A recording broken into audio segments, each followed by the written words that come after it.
क्या अभी इस्तीफा दे दिया है? क्या इस्तीफा दे दिया माननीय मुख्यमंत्री ने, उनके साथ ही सभी मंत्री शामिल थे और अभी इस्तीफा गवर्नर साहब ने स्वीकार कर लिया। अब दोबारा शब्द कब ले रहे हैं सर? दोबारा शब्द उसके बारे में नहीं मैं बता सकता हूँ, उसके बारे में तो गवर्नर साहब बताएंगे। मुख्यमंत्री मनोहर लाल रहेंगे। इस्तीफा दे तो मुख्यमंत्री तो इस वक्त की बड़ी खबर आप सुन रहे थे बीजेपी विधायक को एक बार देखिए, बीजेपी विधायक हैं, राजभवन से बाहर आने के बाद जानकारी मीडिया के साथ उन्होंने साझा की है कि मुख्यमंत्री ने इस्तीफा दे दिया है। मुख्यमंत्री के साथ सभी मंत्रियों का इस्तीफा सौंप दिया गया है। राजभवन जाकर राज्यपाल को, मतलब हरियाणा में खट्टर कैबिनेट का इस्तीफा, मनोहर लाल खट्टर से लेकर उनकी सरकार के सभी मंत्रियों ने इस्तीफा दे दिया है। ये इस वक्त की बड़ी खबर है और एक बार फिर से आपको सुनाते हैं बीजेपी के ये विधायक जब मीडिया के सामने आए तो इनकी तरफ से क्या कहा गया, सुनाइए जरा।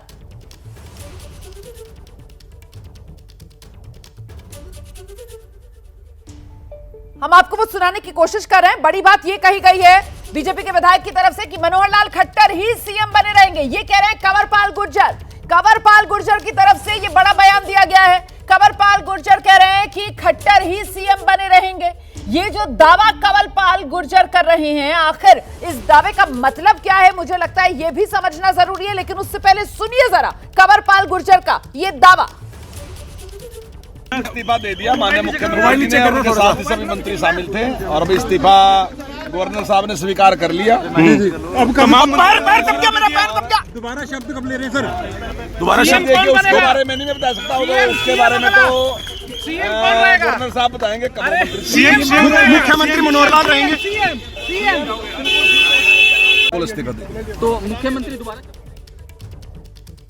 तो पूर्व मंत्री कंवरपाल गुर्जर को आप सुन रहे थे। कंवरपाल गुर्जर जिनकी तरफ से जानकारी दी गई है कि इस्तीफा सौंप दिया गया है मुख्यमंत्री की तरफ से और खट्टर सरकार के सभी मंत्रियों की तरफ से राज्यपाल को इस्तीफा सौंप दिया गया है। और ऐसे में ये जो खबर सामने निकल कर आ रही है कि खट्टर जा रहे हैं, लेकिन कुछ विधायकों की तरफ से दबी जबान में ये दावा किया जा रहा है कि खट्टर ही वापस आएंगे। इस दावे का मतलब क्या है, समझते हैं जरा नीरज पांडे।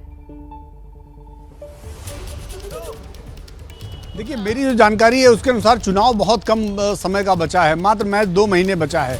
2 महीने में 3 महीनों में मुख्यमंत्री बदलने का कोई औचित्य मुझे लगता नहीं है। अभी जो घटनाक्रम हो रहा है उससे एक बात तो साफ है कि जेजेपी को भाजपा ने अपनी सरकार से बाहर निकालकर मक्खी की तरह फेंक दिया है। यानी कि अब जेजेपी को वो शामिल करने वाले नहीं। जेजेपी कोई फैसला लेती, जेजेपी कोई बात कहती, उससे पहले भारतीय जनता पार्टी ने अपना रुख साफ कर दिया है और जेजेपी को ही बाहर निकालकर सरकार से फेंक दिया है, क्योंकि इस्तीफा सारे कैबिनेट का उन्होंने सौंप दिया है। जेजेपी उसमें पार्ट थी। अगर जेजेपी के मंत्रियों को सरकार से हटाना था तो पहले पूरी सरकार, पूरी कैबिनेट को इस्तीफा देना था और इस्तीफा देने के बाद पर्यवेक्षकों की बैठक में, विधायक दल की बैठक होगी पर्यवेक्षकों की मौजूदगी में और उस मौजूदगी में फिर से नया नेता चुना जाएगा। नया नेता कौन हो सकता है? नया नेता खुद खट्टर भी हो सकते हैं। इस समय की बड़ी जानकारी मैं ये दे दूं, नायब सिंह सैनी फ्रंट रनर हैं, लेकिन खट्टर दोबारा से मुख्यमंत्री की शपथ ले सकते हैं, क्योंकि अभी तक जो जानकारी आ रही है बहुत सारे विधायक खट्टर के पक्ष में हैं। नहीं, आपने जो बात कही है कि समझिए इस बात को, जब मंत्रिमंडल का इस्तीफा हो गया, मुख्यमंत्री का इस्तीफा हो गया, तो फिर जेजेपी के कोटे के मंत्रियों को अलग से बाहर का रास्ता दिखाने का कोई गुंजाइश बचती नहीं है। मतलब एक तरीके से कहीं ना कहीं बीजेपी जो है ये जेजेपी को लेकर अपना रुख साफ कर रही है कि अब उसके मन में कोई गुंजाइश नहीं है जेजेपी को साथ बनाए रखने की। और बीजेपी की इस मंशा से क्या समझ बन रही है अंकित गुप्ता? बीजेपी को जेजेपी की जरूरत नहीं है। बीजेपी ने मान लिया है कि राजनीतिक तौर पर चुनावी राजनीति में जेजेपी बिल्कुल अपना अस्तित्व खो चुकी है, रिडंडेंट हो चुकी है पॉलिटिकली। दुष्यंत चौटाला की पार्टी। अंकित गुप्ता।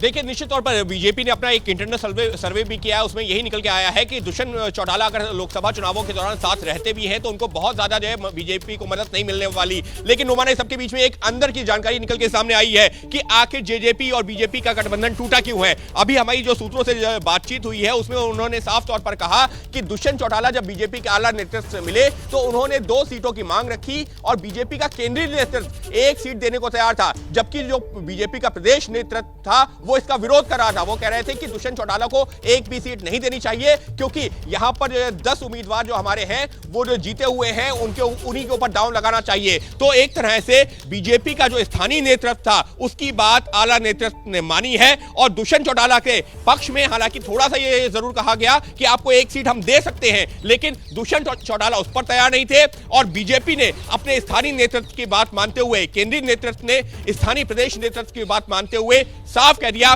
कि अगर एक सीट से ज्यादा आपको चाहिए तो हम ये सरकार में साथ में नहीं रह सकते, और इस वजह से ये गठबंधन टूटा। कल देर रात ये पूरी घटनाक्रम हुआ है, और उसी दौरान ये जो पर्यवेक्षकों को निर्देश दिया गया कि आप जाइए, आप चंडीगढ़ में जाके विधायकों की बैठक बुलाइए। और इसी वजह से रोमाना ये महत्वपूर्ण क्या है, महत्वपूर्ण ये है, ऐसा नहीं है कि ये कुछ प्री डिसाइडेड था। कल देर रात में ये पूरा घटनाक्रम हुआ, उसके बाद पर्यवेक्षकों को वहां भेजा गया, विधायकों की बैठक बुलाई गई, और ताजा घटनाक्रम हमारे सामने है।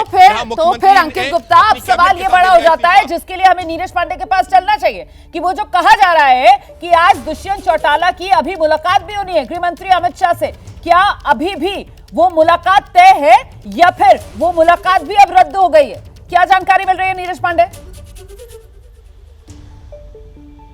देखिए, पानी बहुत ऊपर निकल चुका है रोमाना। अब मुझे लगता नहीं कि ये मुलाकात होगी। अगर मुलाकात होनी होती तो जो सुबह चर्चा थी कि सुबह 10 बजे अमित शाह के साथ उनकी मुलाकात हो सकती है, वो मुलाकात हो जाती। लेकिन अब पानी सर से ऊपर निकल चुका है। भारतीय जनता पार्टी ने अपने दरवाजे बंद कर लिए हैं। जो बात आप कह रहे हैं वही सुबह और ये क्लियर आगे का एजेंडा शो में अंकित की तरफ से भी कही जा रही थी। हम भी इस बात को दोहरा रहे थे कि साहब, पर्यवेक्षकों के आने का मतलब ही ये है कि बीजेपी नेतृत्व ने अपना मन बना लिया है।